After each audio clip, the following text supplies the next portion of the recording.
Chapter 14, Christmas Eve. Meanwhile, the Dalmatian army was swinging along the road in fine style. Though cold, the night was very still. The pups were rested and hopeful, and the fact that a tired little dog could take a rest with the cat pig in her cart made tired little dogs feel less tired. Indeed, Mrs. at first had to insist that the smaller pups take turns to rest. But progress was not really fast. There were so many pauses while the pups who pulled the cart were changed, pauses while pups got in and out of the cart, and every half mile the whole army had a rest. Still, all went wonderfully well until they were within half a mile of the village where they were to spend the day. There was a hint of dawn in the sky now, but Pungo felt sure they could reach the village before it was dangerously light. He quickened the pace slightly and told the pups to think of breakfast ahead of them at the bakery. It was soon after this that the cat pig called out, "Look! Little painted house on wheels!" Pungo saw them at the same moment, and he knew they were not houses. They were caravans. He had seen them once, when out with Mr. Daly, and had heard Mr. Daly say that gypsies lived in caravans, and gypsies sometimes stole valuable dogs. "Halt!" said Pungo instantly. Could they get past the caravans without being seen? He wasn't going to risk it. Between them and the nearest caravan was an open gate. He would lead the puppies through it and take them through the fields until they were well past the caravans. Swiftly he gave his instructions, which were handed on from pup to pup. "We are to keep dead quiet and follow Pungo through the gate."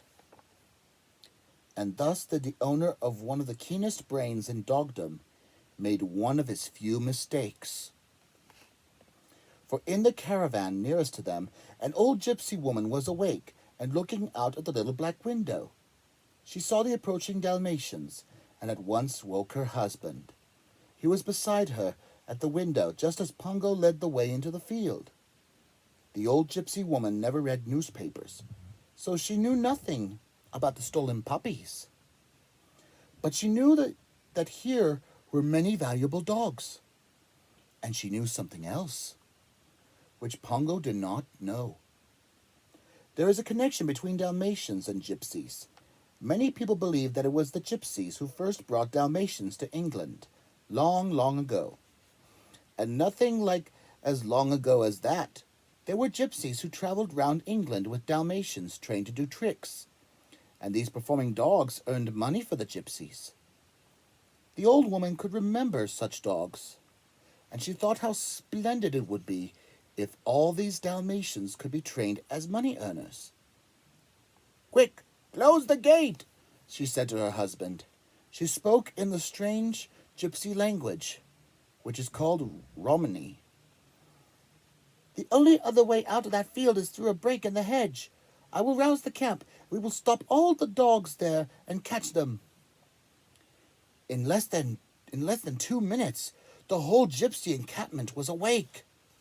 Children cried, dogs barked, horses neighed. It was still so dark that it took Pungo 5 minutes to find the break in the hedge.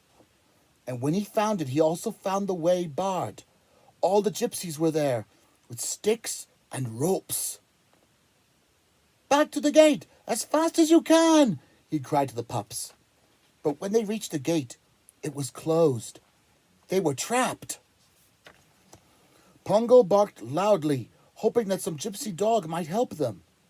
Many gypsy dogs barked in answer, but they had all been shut up in the caravans in case they should fight the Dalmatians. In any case, they barked only in Romany, so they could not understand a word Pungo said. But someone else did. Suddenly Pungo heard the high neigh of a horse close at hand, and oh, most wonderful, the horse could neigh normally, as well as in Romany. It understood Pungo, and he understood it. Horses are nearly always friendly to Dalmatians, perhaps because of those days when Dalmatians were trained to follow carriages. This horse was not old enough to remember such days, but he took an instant liking to Pungo, Mrs., and all the pups. If these pleasant creatures wished to come out of the field, nothing could be easier. He strolled up, opened the gate with his long, strong teeth, and swung it back.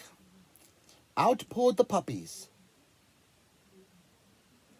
"Lead them past the caravans as fast as you can," Pungo shouted to Mrs., and waited to see the last pup out of the field. "What a very large family you and your wife have," said the horse. "My wife and I have never had more than the one. Well, good luck to you." He waved aside Pungo's thanks, and then, being a very tidy horse, he carefully closed the gate again, so never did the gypsies, all waiting at the break of the hedge, know how their prisoners got away. Helter-skelter along the road went Mrs., the puppies, and finally Pungo. The pups who drew the cat-pig's cart stuck faithfully to their task. The shut-in Romany dogs heard them and shook the caravans in their efforts to get out. Volleys of furious barking came from the little windows. "The caravans buck, but the dogs move on," remarked Pungo when he felt they were out of danger. A few minutes later they reached the village where they were to sleep. The sheepdog's friend, a handsome collie, was waiting to welcome them. "No talk until you're safely hidden," he said. "It's almost light."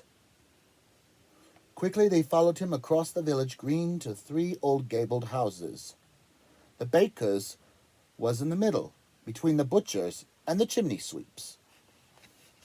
The baker and the butcher and the sweep were all widowers, and, as it was Sunday, had already gone to spend Christmas with their married daughters, which was just as well. The baker's shop would not have been nearly big enough to house all the pups, but luckily there was a large bakehouse at the back, and soon every pup was safely in and enjoying a splendid sausage roll. Pungo and Mrs. chatted to the collie while they ate. He shook his head worriedly when he heard about the gypsies. "A narrow escape," he said. "The trouble is that Dalmatians are such notable dogs. 99 of you together are spectacular, though I mean it as a compliment. You'd be much safer if you were black." "Like that nice little pup over there," said Mrs. "What pup?" The collie looked across the bakehouse, then said sharply, "That pup doesn't belong in this village. Who are you, my lad? Where have you come from?" The black pup did not answer. Instead he came running to Mrs. and butted her in the stomach. "Here, hold hard, young man," said Mrs. Then she gasped, "Goodness, it is. It isn't. It is Roly-Poly." The fat puppy, who was always getting into mischief, had found his way into a shed at the back of the sweep's house and had a fight with a bag of soot. "Mercy, you'll need some washing," said his mother. Then it was that one of the keenest brains in dogdom had one of its brainiest waves. "Roly-Poly," said Pungo, "was there a lot of soot at the sweeps?" "Bags and bags," said Roly-Poly. "Then we are all going to be black dogs," said Pungo. "Your husband is a genius," said the collie to Mrs., as he showed them all into the sweep's shed. There was any amount of soot waiting to have done with it, whatever sweeps do with their soot. With soot, I mean. 10 dogs forward at a time," commanded Pungo. "Pups roll! Pups rub noses!" In a very short time, there were 97 pitch-black pups. "And now, my love," said Pungo to Mrs., "let us take a roll in the soot." Frankly, Mrs. did not fancy it.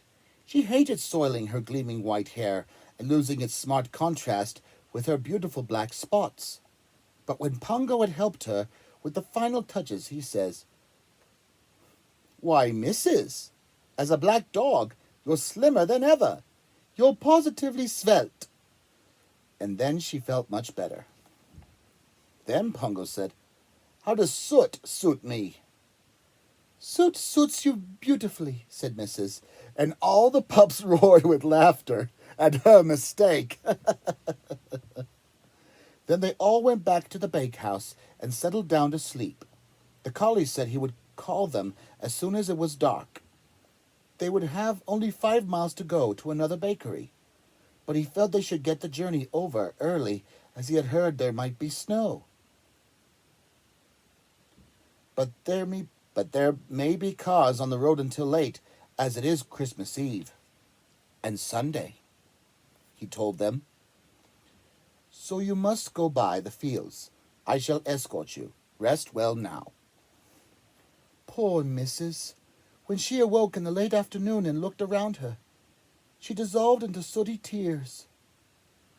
I can't tell one pup from the other now they're black, she moaned. But she soon found she could, though she could never have explained how she managed it. Another meal had been organized, but it was not all that could have been wished, because the butcher had meanly locked up his shop. This clears the bakery out, said the collie, carrying in the last stale loaf. But there will be a good supper waiting for you, and the journey oughtn't to take more than 3 or 4 hours. Then he went off to see if there was any news coming in by the twilight barking. After half an hour or so, Pungo began to feel anxious. It was quite dark now. They ought to be off. What was delaying the collie? Listen, said Mrs. suddenly. Very, very faintly, they could hear the collie barking. He was calling Pungo's name again and again. Pungo and Mrs. ran out of the bakehouse to the little yard at the back. Now they could hear the collie more clearly. But he was obviously some way off. Pungo barked in answer to him. Then swiftly, the collie told him what had happened. He was locked in a house across the green, with no hope of getting out. The postmistress had promised to look after him while the baker was away for Christmas. She had decided it was too cold a night for a dog to be out, hauled him in, and gone out for the evening. He had tried every door and every window, but could undo none of them. It was impossible for him to escort the Dalmatians, as he had promised. But you can't miss your way, Pungo, he barked. Out over the field at the back of the bakehouse and straight on for 5 miles. Pungo told him not to worry, but the poor collie was most unhappy. Here I am, locked in with a warm fire and a good supper, and powerless to help you. Both Pungo and Mrs. told him to eat the supper and enjoy the fire, and thanked him for all he had done. And now, off we go, said Pungo, bringing the pups out of the bakehouse. And no straggling, because it would be very easy to lose a black pup on a dark night. But it was not really a very dark night, for already the moon was rising and the stars were out. There was one especially large, bright star. The collie said, Straight ahead, and that star is straight ahead, said Pungo. So we'll steer by it. He was thankful they were going by way of the fields and not by the road, for he remembered that Cruella had told the Batten brothers she would come down tomorrow night to count the bodies. Now it was tomorrow night, and the great zebra-striped car would be somewhere on the road from London to Suffolk. How terrible it would be to meet it. He imagined the glare from the headlights, imagined Cruella driving straight at the army of panic-stricken puppies. Yes, he would certainly avoid the roads, but even so, it was frightening to know that Cruella might be quite near. He put the thought from his mind as he and Mrs. got the pups into marching order.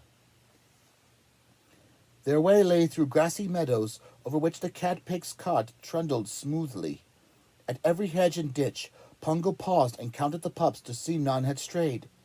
And Mrs. changed the pups who drew the cart and the pups who rested in it. Already, even the smallest puppies were getting hardier. Even the cat-pig got out of the cart and walked 3 fields before getting in again. "Soon we shall be able to do 10 miles a day," said Pongo. They had traveled about 3 miles when the first disaster of the night happened. There was a sudden bump and a wild squeal from the cat-pig. A wheel had come off of the little blue cart. Pongo saw at once that the cart could be mended. A wooden peg which fixed the hub of the wheel to the axle had come out. But could he ever, using his teeth, put this peg back? He tried and failed. "Could the cat-pig manage without the cart?" he whispered to Mrs. Mrs. shook her head. Walking 3 fields had been enough for her smallest daughter, and her other daughters could not walk more than a mile without rest. "Then mend the cart I must," said Pongo, "and you must help me by holding the wheel in position." They tried and tried, without success. Then, while they were resting for a moment, Mrs. noticed that many of the pups were shivering. "They'd better keep warm by running races," said Pongo. "But that would tire them," said Mrs. "Couldn't they all go to that barn over there?" They could just see a big tiled roof, 2 short fields away, not very clearly because the moon was behind clouds. It was this lack of light which made it so hard to mend the cart. "That's a good idea," said Pongo. "And when the cart's mended, we can bring it along and call for them all."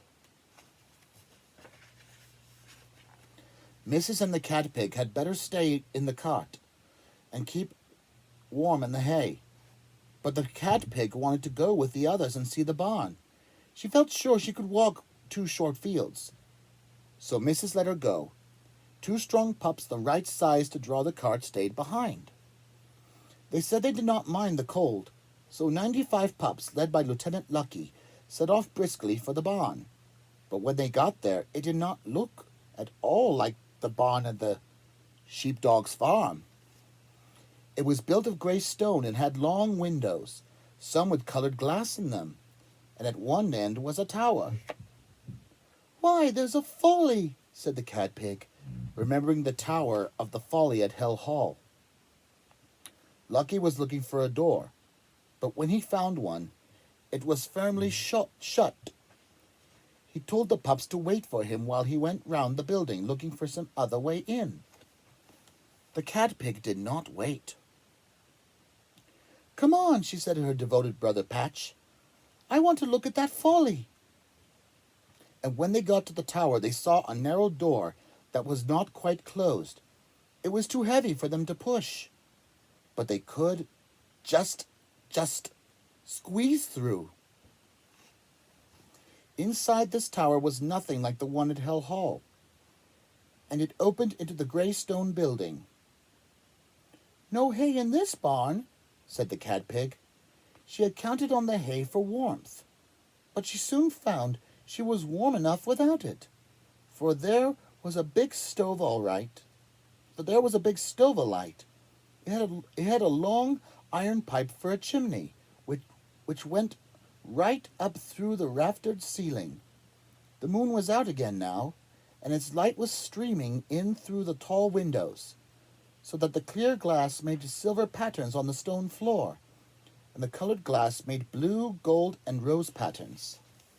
The cat-pig patted one of the colored patterns with a delicate paw. "I love this barn," she said. Patch said, "I don't think it is a barn." But he liked it as much as the cat-pig did. They wandered around, and suddenly they made a discovery. Whatever this mysterious place was, it was certainly intended for puppies. For in front of every seat, and there were many seats, was a puppy-sized dog bed, padded and most comfortable.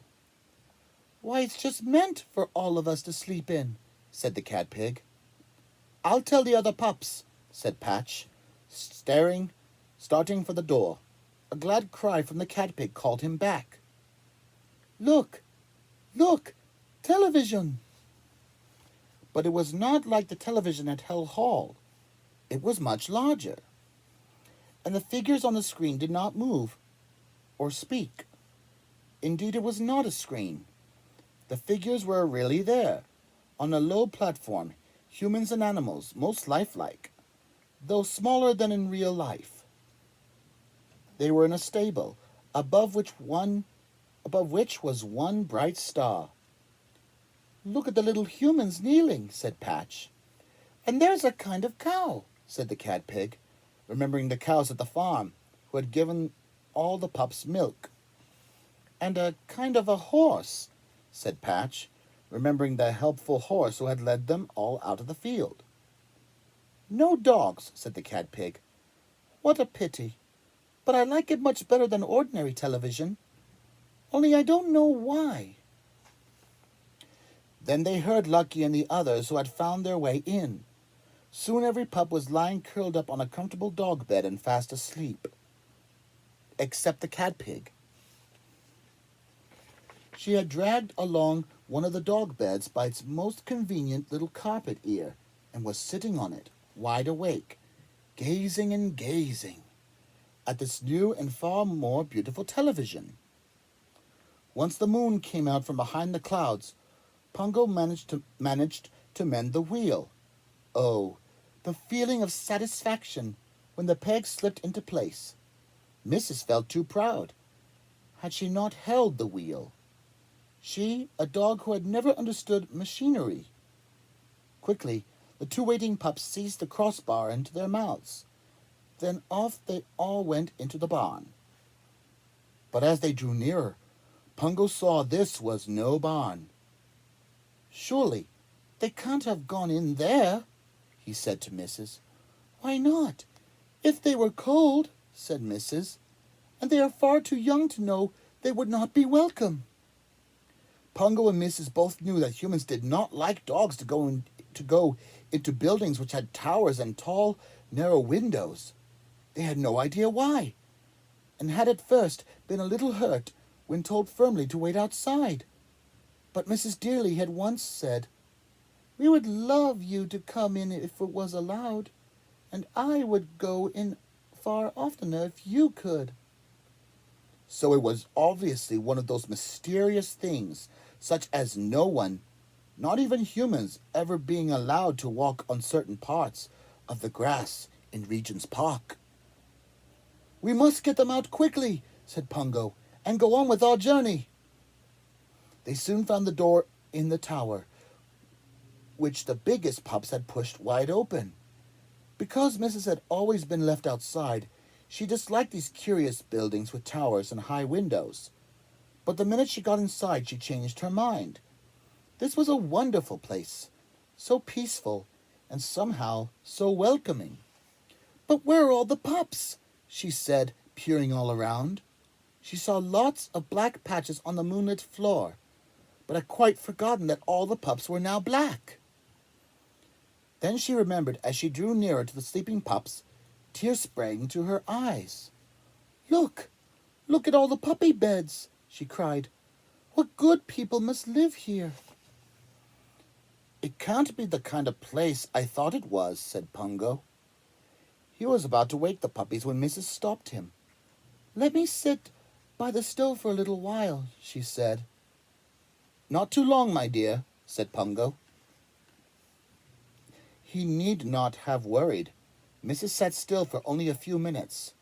Then she got up, shook herself, and said brightly, Let's start now. Things are going to be all right. An hour or so later, just before the evening service, the verger said to the vicar, I think there must be something wrong with the stove, sir. On every hassock he had found a small circular patch of soot.